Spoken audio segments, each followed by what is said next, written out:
I will introduce our next speaker, Susan Martin. Susan is a PhD student at the CSO MRC Social and Public Health Science Unit at the University of Glasgow, working across two programs, in the Sexual Health Program and the Uses and Understandings of Public Health Research Team. Susan's research interests include health literacy and sexual health literacy, particularly in a digital context, and her PhD is using qualitative methods to explore how young people from a range of backgrounds seek, understand, and access online sexual health information. Here, Susan. Hello. I've just finished the first year of my PhD, which is focusing on sexual health literacy and young people, particularly in a digital context. So as part of this, I've been scoping the literature that's out there about sexual health literacy, and I'm going to present some of what I've found that's focusing specifically on gay, bisexual and other MSM. So I'm just going to start a little bit of background. So health literacy is a really vibrant and growing area of research and has been widely acknowledged as an area of priority for health policy. And in Scotland, where I'm from, the Scottish Government has just released their action plan for health literacy in Scotland. However, there seems to be a bit of a knowledge gap concerning how health literacy influences overall sexual health, particularly amongst gay, bisexual and other MSM.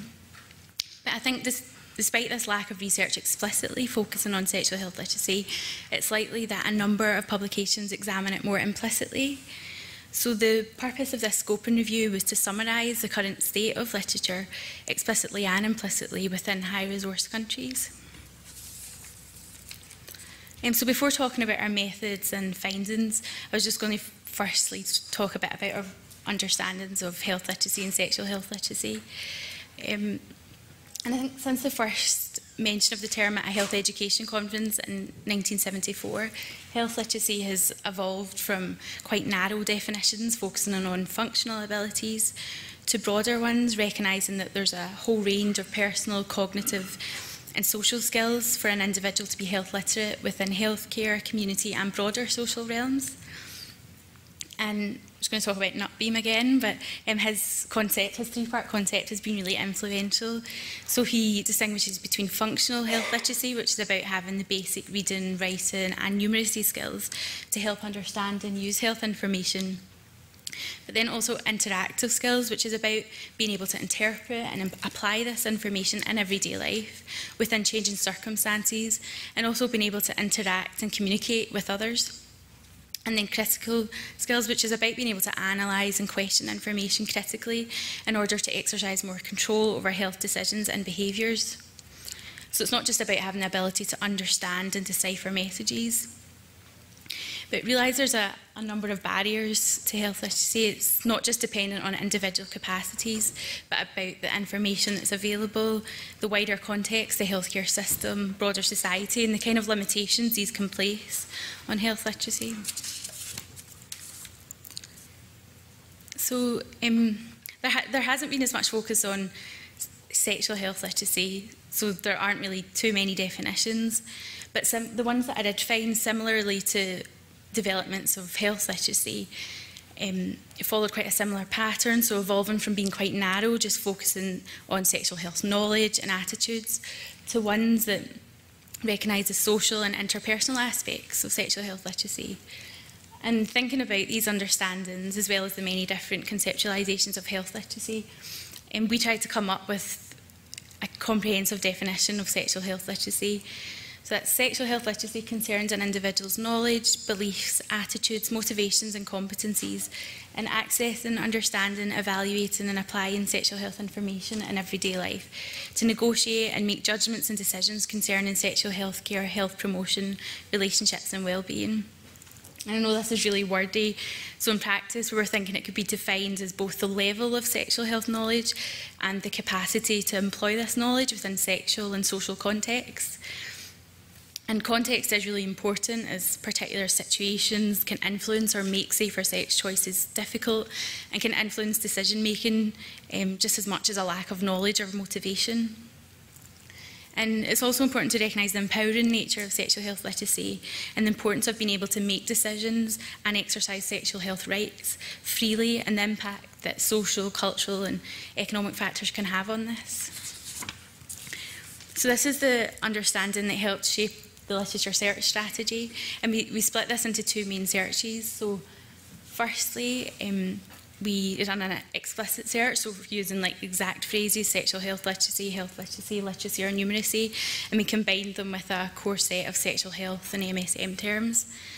And then secondly, we carried out a more implicit search, so we used related terms derived from our definition of sexual health literacy, and also Nutbeam's concept of health literacy, including interactive and critical components, and again with the core set of sexual health and MSM terms.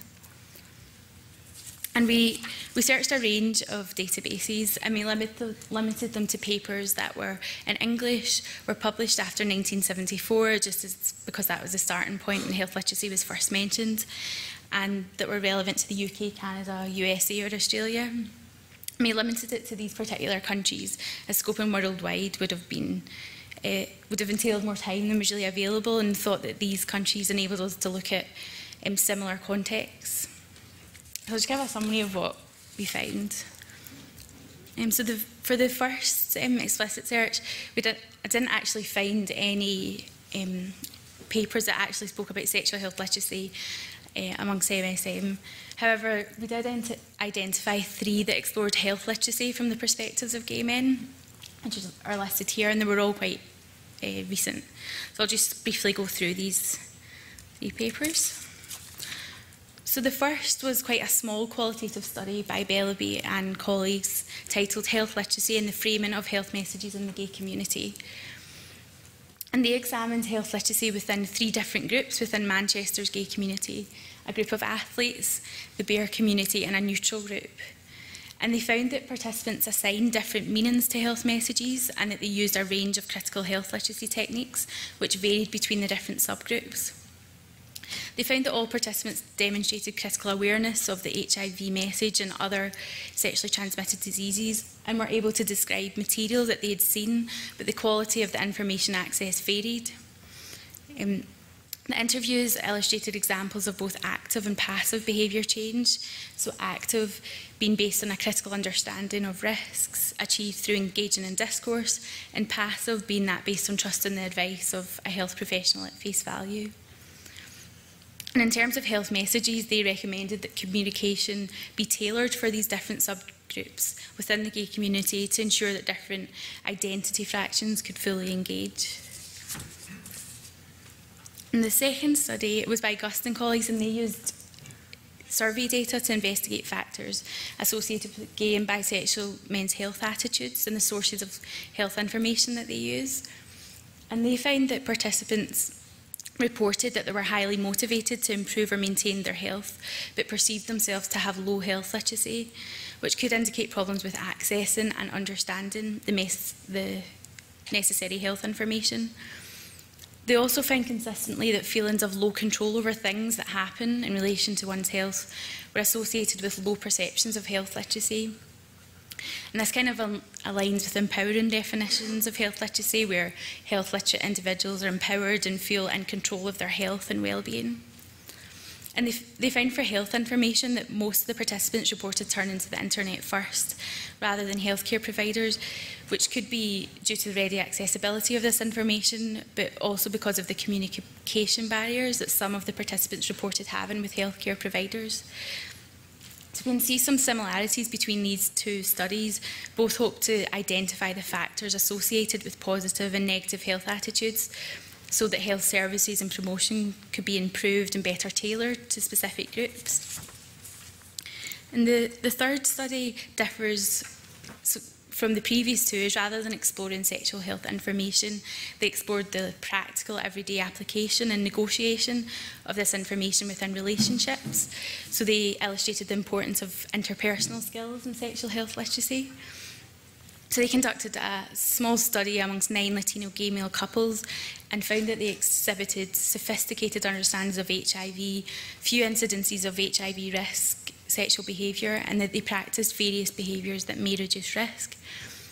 The couples were also found to approach sexual agreements in a practical, realistic way, realising that breaks could occur and the need to prepare for these and practice safe sex in these circumstances. So the authors suggested that these sorts of behaviours showed the participants taking an active role in both promoting their health and reducing their risk.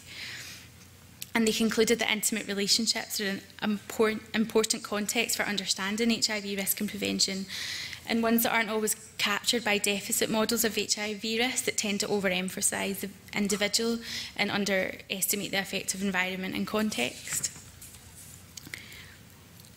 So just to summarise these, so the papers all used quite a broad conceptualisation of health literacy to illustrate the importance of tailoring health information and promotion and the importance of context. And both Bellaby and Gust argued that health information services and promotion should be improved through being better tailored to specific audiences. And all three emphasised the relationships between health literacy and social contexts in terms of both sexual health understandings and behaviours. But we can't really generalise much from these three. I'll just go on to look at the findings from the implicit search just to see if similar issues were raised. So from the implicit search terms, we identified a whole range of studies investigating kind of narrower conceptualisations of sexual health literacy, so just focusing on knowledge and understanding. But while this is important, sexual health literacy also concerns the processing and evaluating and applying of this information. And so we also found some studies that focused on these processes and the relationship between knowledge and behaviours.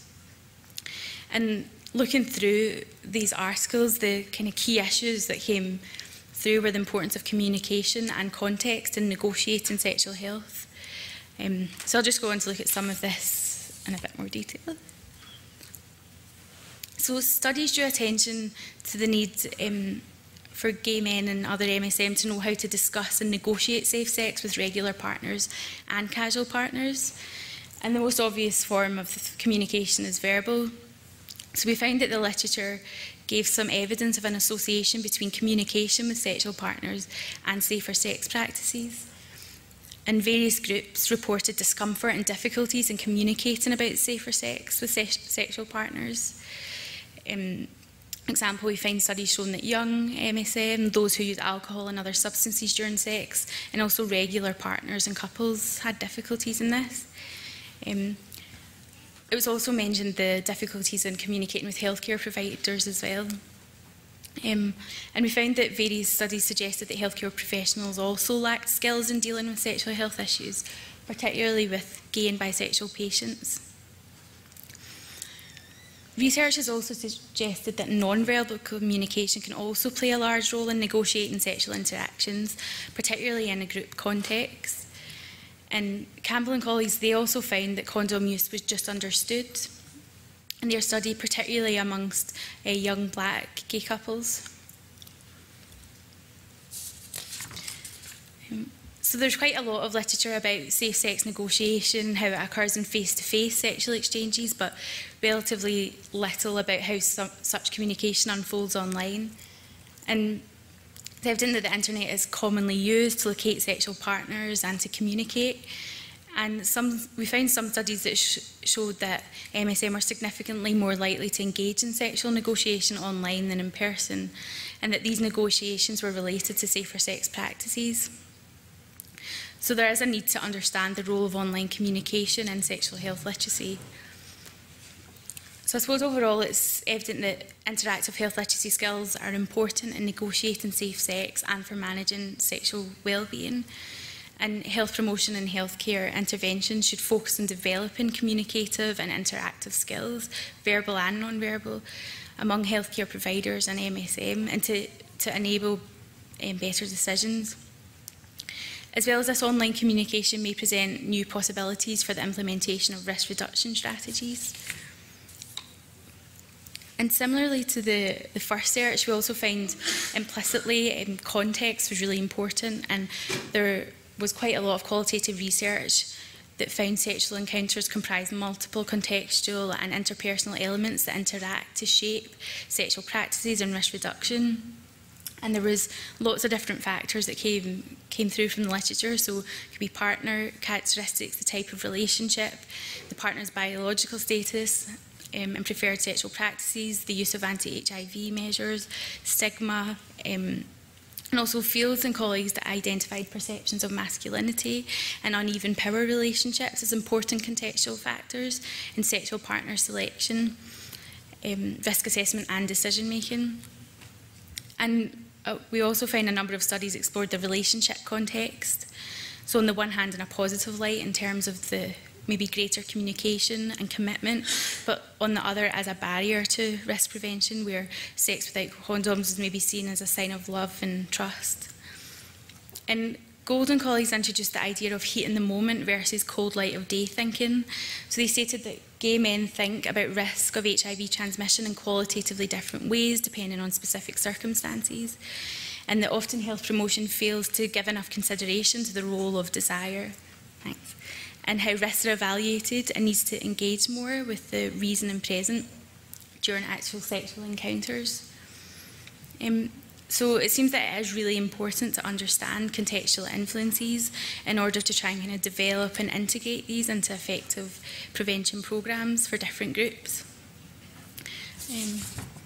So just to sort of summarise what we find in the scoping review. So within the first search, we didn't find any studies that explicitly focused on sexual health literacy, and some limited ones that explored health literacy in relation to gay, bisexual and other MSM and sexual health.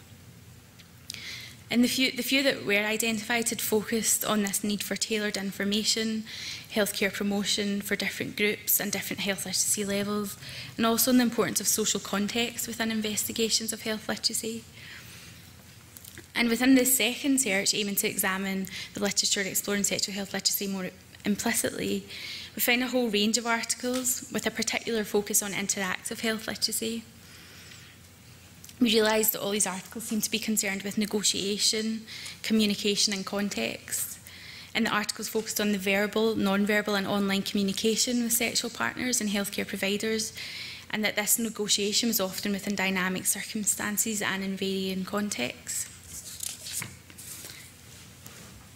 So just some conclusions. So I think that a focus on sexual health literacy, defined as the level of knowledge and capacity to employ this within sexual and social contexts, could have a positive impact on sexual health outcomes, particularly within the dyadic relationships in which most sex occurs. But there's also a number of barriers to this, and I think sexual health literacy will inherently be limited by the sexual health information that is available. And for an individual to interpret something as critically relevant to them, it needs to be tailored and needs to be responsive to the needs of a whole range of groups. It's, I suppose, an important point to mention is that quite often health information and tools often neglect the different demands exerted on individual skills and knowledge, often assuming them to be homogeneous groups with similar needs and comparable means and equivalent competencies. So this is an additional barrier, the need that information is accessible and meaningful. So once an individual can access and understand information, it will only bring benefits if they're catered for with tools and information that take diversity into account. It's also evident that decision-making and negotiating skills are linked to functional, critical and interactive health literacy skills.